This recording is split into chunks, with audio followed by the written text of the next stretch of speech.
hajya mwabonye ko natumye ku isakoshi yiwanje kugira burya sigenda tugenda na kuburyo kunguma mbatake nanje nguma nitegura.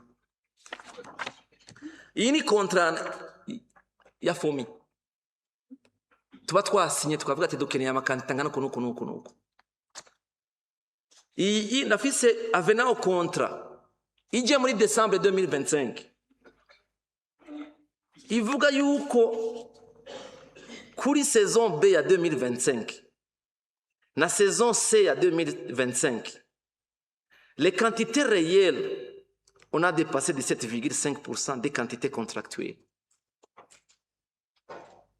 Iyi ni fomi yayizanye ngo tuyisinye ikatubwira au mois de décembre 2025 ikatubwira yuko saison B na C ya 2025 uno munsi shaka kutubwira avenant au contrat ivuga yuko yarengeje ko mu ifumbire yatanze 17% y'ifumbire de façon unilatérale.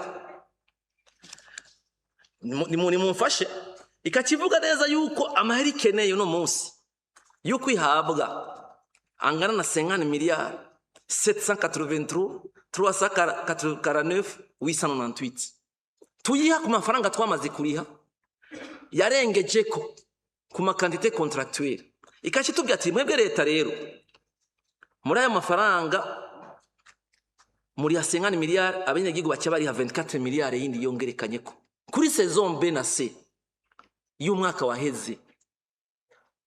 None woza gutanga ifumbire irenge iya kontra. Ikini cha mbere ikiza nindi avenant au contrat Décembre 2025 ivuga kuri saison C 2024 pire encore 2024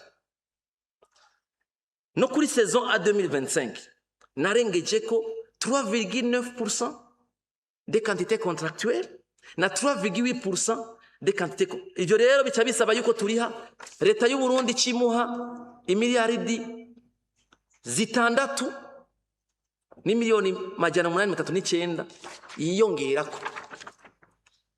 Mumbwire namwebwe yuko ibintu twobikora. Ndafise contrat initiale nga ucumbwira yuko nza kubikora saison C 2024 none akasaka maramazi. Je nta muntu numwe dupfa n'ikintu na kimwe. Hanyuma icyo ikibana yamfashije gusa yati nziza ukuri nta kibazo kandi ndazi ko atacyo nzo ko amenase yonda yaromo mugana cyo nzo